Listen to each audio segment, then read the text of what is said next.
नमस्कार, आप देख रहे हैं बीडी न्यूज बिहार और मैं हूं पंकज भट्ट।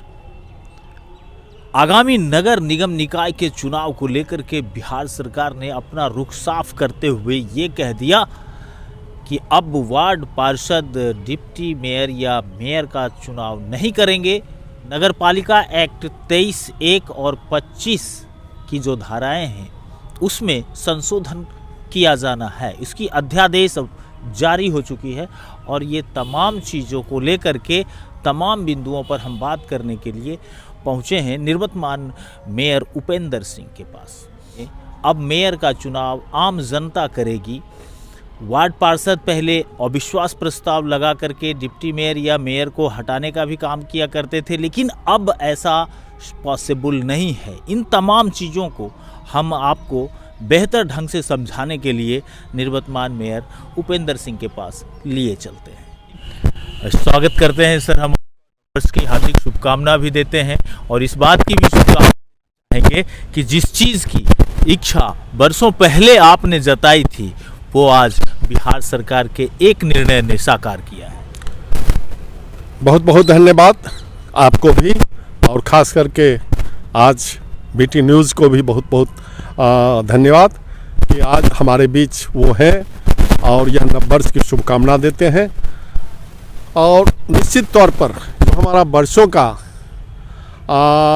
मन में जो भाव था कि समूचे बिहार में डायरेक्ट इलेक्शन हो, तो हमारे मौजूदा सरकार परमादरणीय मुख्यमंत्री श्री नीतीश जी के दो उप मुख्यमंत्री आदरणीय तारकिशोर जी, इन्होंने हमारे सपना को साकार कर रहे हैं। यूँ तो अभी मेयर का डायरेक्ट चुनाव कैबिनेट से पास नहीं हुआ है, लेकिन कैबिनेट से पास हो जाएगा। आपको मैं बताऊं कि मेरी इच्छा थी कि डायरेक्ट हो, और उसके लिए जिस समय सुरेश शर्मा जी विकास मंत्री हुआ करते थे, उस समय ही हमने, चूँकि हम समूचे बिहार मेयर के चीफ पेट्रोन भी हैं, और उस समय हमने आपस में मेयर और डिप्टी मेयर काउंसिल का मीटिंग कर बुला के, और हमने यह फैसला लिया था कि हम सरकार से गुजारिश करें कि डायरेक्ट हो, चूँकि और दूसरे राज्य में डायरेक्ट हो रहा था और यहाँ नहीं हो रहा है, और उसका डायरेक्ट होने से फ़ायदा ये होगा कि विकास का कार्य द्रुत गति से होगा। समूचे बिहार का हालत मैं बताऊं कि हालत ख़राब था। कोई भी मेयर अकेले पूरा टर्म 5 साल पूरा नहीं कर पाते थे। बीच में अविश्वास 2 साल में, फिर 1 साल में अविश्वास, और उसके बाद वो अपना अविश्वास में जीतने में चक्कर में लगा देते थे, विकास की बात नहीं होती थी। यूँ हमारे बेगूसराय नगर निगम में हमने इज्जत के साथ पूरा कार्यकाल पूरा किया, और अकेले एक मेयर होके, जबकि पिछले टर्म में 3 मेयर बेगूसराय में भी हुए। विकास की क्या बात हुई वह जनता आकलन करे। हमने अपने कार्यकाल में, आपको मैं बताऊं, 18,000 शौचालय बनवाने का काम किया, जो बेगूसराय में केवल, जो बिहार में केवल पटना को ही ये बात गौरव प्राप्त है। उसके बाद मेरा ही है। उसके बाद हमने यहाँ करीब 300 से 500 योजना का कार्यान्वयन किया। उतना किसी नगर निगम में नहीं हुआ बिहार में। इसके लिए हमें गर्व है इसका कि हमने ऐसा काम किया, और हमारी टीम, चाहे नगर आयुक्त हो, सिटी मैनेजर हो, उप आयुक्त हो, या हमारे जितने भी कर्मचारी हैं, सारे लोगों ने किया। डिप्टी मेयर भी सहयोग किया। तो यह पहला बेगूसराय का नगर निगम है जिसमें इतना काम हुआ, और वो भी काम पूरा गुणवत्ता के साथ, पूरा ईमानदारी के साथ, जिसमें 1 पैसा का करप्शन कहीं देखने को नहीं मिलेगा। बेगूसराय नगर निगम है जहां कोई 1 पैसे का करप्शन का बू नहीं आया। तो मुझे खुशी है कि अब डायरेक्ट चुनाव होने से क्या होगा कि काम बहुत द्रुत गति से आगे बढ़ेगा, किन्हीं का प्रेशर नहीं रहेगा, मेयर इंडिपेंडेंट रहेगा, पावरफुल रहेगा, और काम ज़्यादा होगा। और खास करके हमारे जो मौजूदा सरकार हैं, चाहे नीतीश कुमार जी हों, चाहे तारकिशोर जी हों, ये सारे लोग खास ध्यान रख रहे हैं बेगूसराय पर और बाकी बिहार पर तो रखते हैं। और उनके सौजन्य से हमेशा हम जो प्रपोजल लेके गए वो प्रपोजल वो पास हुआ। और आप देख रहे हैं कि इतना चतुर्थिक विकास जो हुआ है वह सहयोग जब तक बिहार सरकार नहीं देती तो नहीं होता। कुछ लोगों का कहना है कि बन गया रोड और फिर टूट गया, तो यह सीक्वेंस मेयर नहीं बनाता है, यह योजना बिहार सरकार से आती है।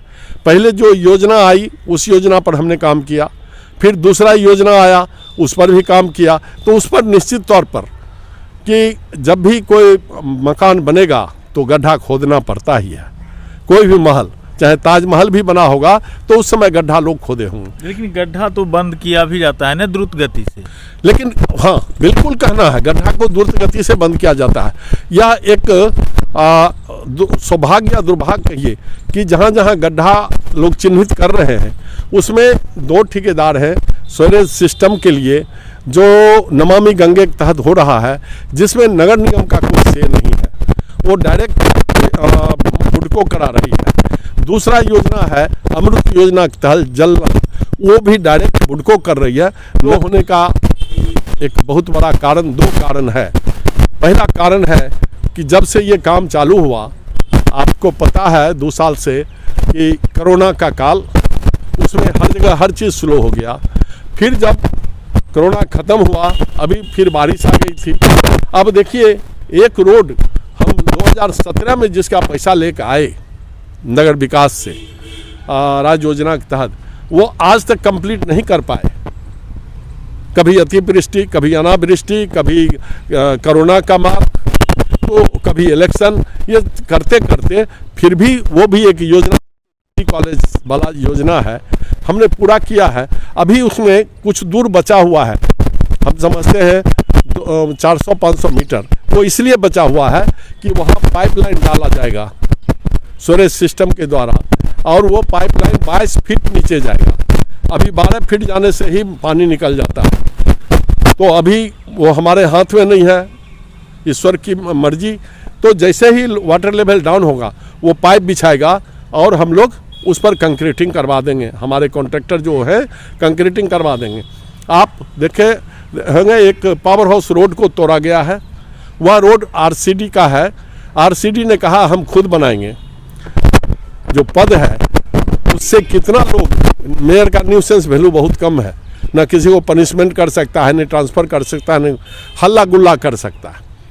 तो उतना तो हम बहुत लिखा पढ़ी किए, बहुत कुछ किए, लेकिन योजना आती है और पब्लिक के लिए, और उस सारा योजना धरातल पर ठीक उसी ढंग से उतर जाए तो वह दिन दूर नहीं कि बेगूसराय बिहार का एक नगर निगम, एक नगर पंचायत स्वर्ग बन जाएगा। लेकिन बीच में हर आदमी तो एक मेंटेलिटी के नहीं होते हैं, कोई स्लो चलते हैं, किन्हीं का अदरवाइज इंटरेस्ट भी होता है। ये सारे चीज़ लेकर फिर भी हमारा बेगूसराय अव्वल है और अव्वल ही रहेगा।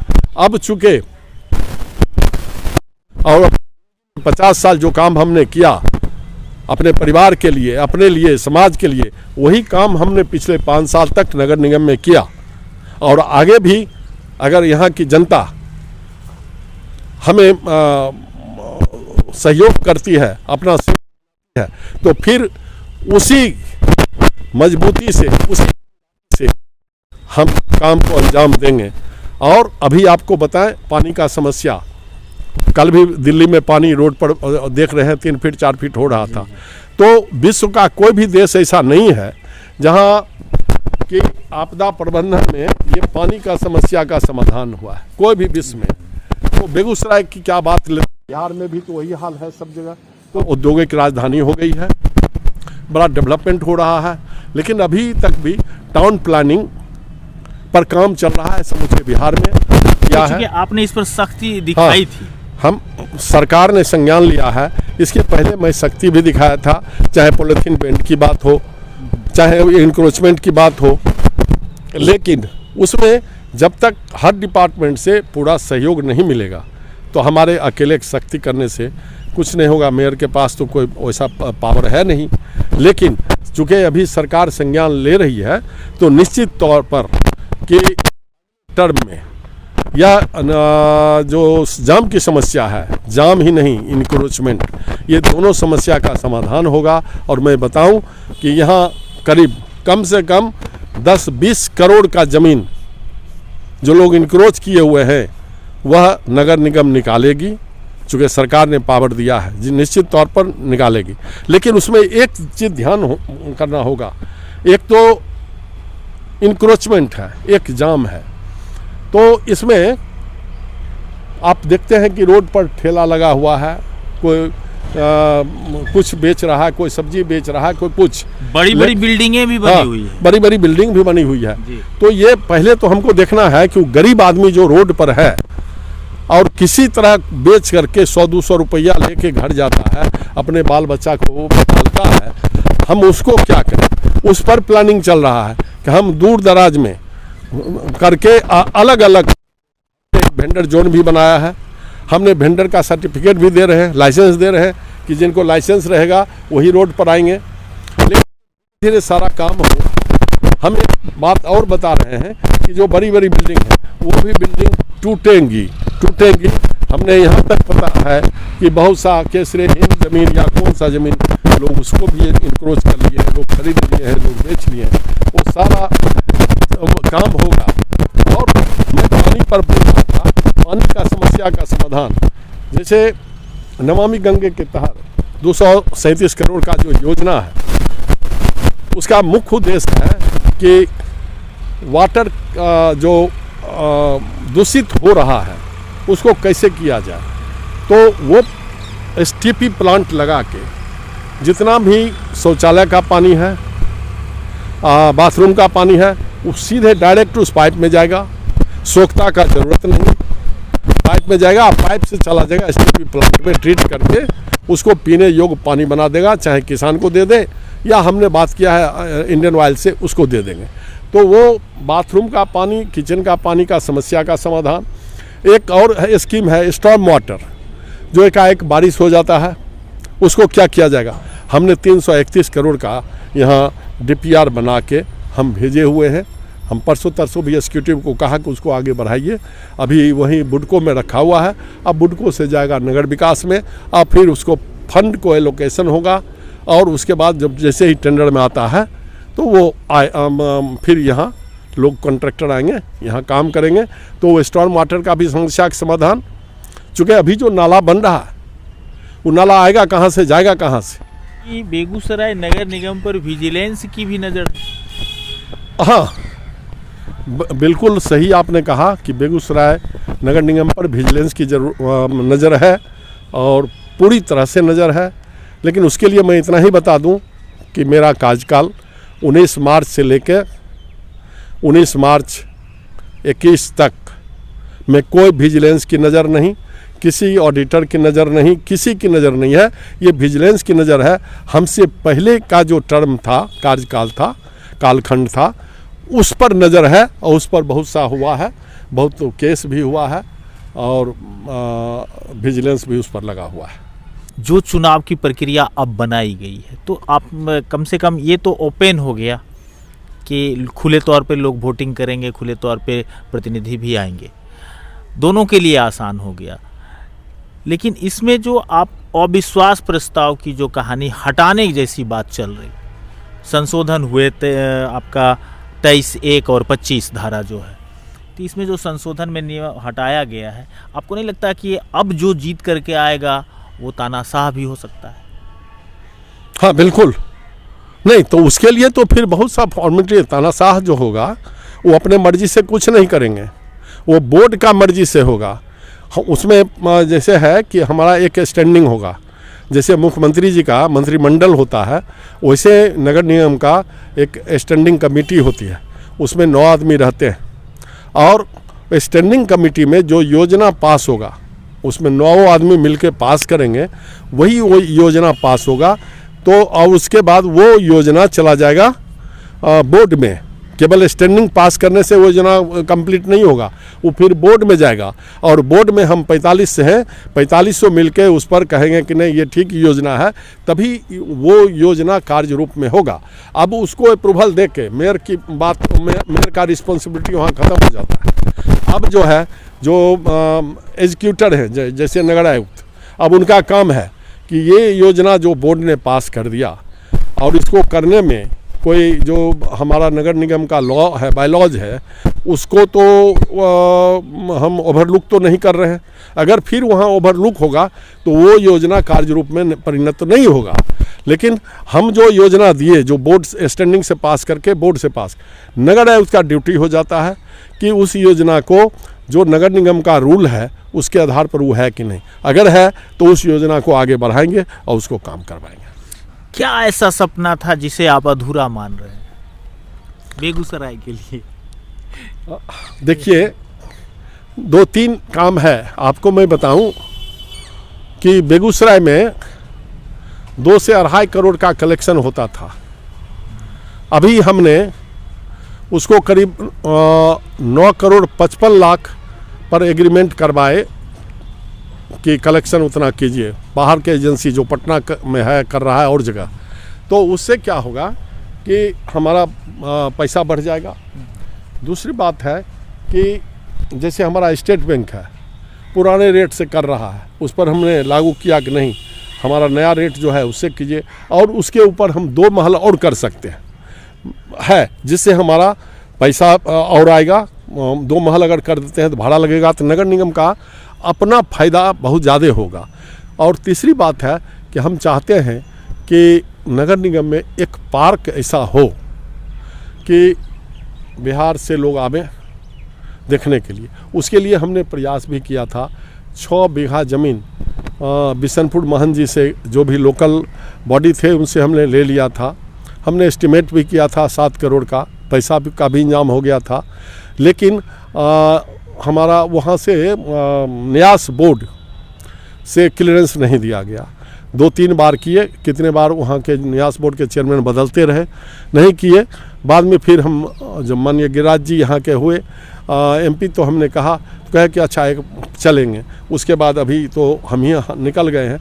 अभी पहला काम होगा कि तुरंत फिर चिट्ठी लेके हम जाएंगे और वहाँ से उनसे अप्रूवल लेंगे, और वो जो ज़मीन है नौलखा मंदिर में, वो ज़मीन में हम पार्क की बात करेंगे। सारा चीज़ हो चुका है और वहाँ से केवल परमिशन है, तो उस पर पार्क बनाएंगे, देखेंगे। दूसरी चीज़, और जगह जो पार्क है, कुछ पार्क और पार्किंग ये नहीं हो पाया है। जो आपने कहा ना इंक्रोचमेंट का, जब नगर निगम का, जब सरकार का ज़मीन निकलेगा तो उस ज़मीन पर हम पार्किंग भी करेंगे और पार्क भी करेंगे। बेगूसराय में, हालांकि ये सवाल हमको आपसे नहीं करनी है, लेकिन थोड़ा सा है क्या कि लोग कहीं ना कहीं एज ए पेरेंट्स के रूप में आपको देखना पसंद करते हैं। मेयर तो शहर के लोग पसंद करते हैं, गांव देहात में आपको लोग एज ए गार्जियन देखते हैं। लॉ एंड ऑर्डर की स्थिति पर बेगूसराय, देखिए लॉ एंड ऑर्डर का कौन सा पैमाना लेंगे? पॉलिटिकल बात लोग करते हैं, तो कहते हैं इस समय इतना हुआ डकैती, इस समय इतना मर्डर हुआ, इस समय उतना। तो मर्डर जो होता है वो 2 ही कारण से, एक तो रेवलरी है, आपस में जो क्राइम करते हैं उसमें होता है। एक मर्डर का जरिया है वो ज़मीन जायदाद का। तो ज़मीन जायदाद वाला जो मर्डर होता है उसमें पुलिस सक्षम नहीं हो पाती है, नहीं हो सकती है, वो जानकारी पुलिस को नहीं होती है। लेकिन क्रिमिनल क्राइम और जो चोरी डकैती हो रहा है उस पर पुलिस थोड़ा सा संज्ञान ले, थोड़ा सा एक्टिव हो जाए। ख़त्म तो नहीं कर सकती है पुलिस, लेकिन कम कर सकती है। ये क्राइम तो होते रहेगा और हर युग में हुआ है, नेचर बदलते रहा और हर समय में हुआ है, अभी भी हो रहा है। हम यही आग्रह करेंगे जो नए एसपी आए हैं कि कम से कम वो थोड़ा एक्शन हो। यंग है, एनर्जेटिक है, उनको भी हम शुभकामना देते हैं कि थोड़ा सा फिजिकल एक्शन हो जाए तो उससे कुछ क्राइम कंट्रोल होगा। निर्वतमान मेयर और उपेंद्र सिंह में कितना अंतर है? ये देखिए ये प्रश्न तो थोड़ा है। सोशल है ये। सोशल प्रश्न है, जी, जी। तो यह सोसाइटी ही इसका जवाब दे सकती है। सोशल जो क्वेश्चन है उसका आंसर तो सोसाइटी देगी। जनता किसको पसंद करती है ये हम अपने मन में या मिट्ठू तो बन नहीं सकते हैं। हाँ, ये हमारे लिए एक टेस्ट है कि हमने पिछले 50 साल में अपने ज़िंदगी में जो किया, गलत किया तो गलत किया, सही किया तो सही किया, और वही काम उसी सिंसियरिटी ऑनेस्टी से हमने नगर निगम में भी किया। अब ये जनता जनार्दन के हाथ में है कि वो हमको किस नज़रिए से देखती है। अगर हमको आशीर्वाद देती है तो आपके प्रश्न का आंसर तो मिल ही जाएगा। आशीर्वाद नहीं देती है तो भी मिलेगा, हमको भी मिलेगा। हमको भी लगेगा कि हमें कमजोरी था, तो जितना दिन जीते हैं तो उस कमजोरी को कैसे दूर करें। तो हमने जो किया, आज़ादी के बाद इतना पैसा कभी नहीं आया, पैसा भी लाए, काम भी किए, कोई करप्शन का बू नहीं आया, और जितना हो सका रात दिन हम काम किए हैं, और उसका मेहताना निश्चित तौर पर यहाँ की जनता जनार्दन देगी। मैं जाऊँगा भी उनके बीच कि आपको अगर हम काम किए हैं और पसंद करते हैं तो हमको मेहताना दीजिए, नहीं पसंद करते हैं तो कोई बात नहीं। ये थे हमारे साथ उपेंद्र सिंह, निवर्तमान मेयर, जिन्होंने स्पष्ट हमें सवाल करने का जरा सा भी मौका नहीं मिला, क्योंकि खुद बखुद हम जितने सवाल सोच करके आए थे, तमाम सवालों का जवाब ऑटोमेटिक निवर्तमान मेयर उपेंद्र सिंह ने बड़े ढंग के अंदाज में पेश कर दिया है आप लोगों के समक्ष, और कहा है कि मैं आऊंगा, जनता के बीच जाऊंगा। 50 साल से मैंने सेवा दिया है, जिस तरीके से परिवार, उसी तरीके से मेरा बेगूसराय, यहां तक कि बेगूसराय को अपना परिवार कहा है, और धन्यवाद भी दिया है बिहार सरकार को कि अब डायरेक्ट जनता अपनी मेयर को चुन सकेगी। अब कहीं मत जाइएगा, बने रहिएगा BD न्यूज़ बिहार के साथ। तब तक के लिए नमस्कार।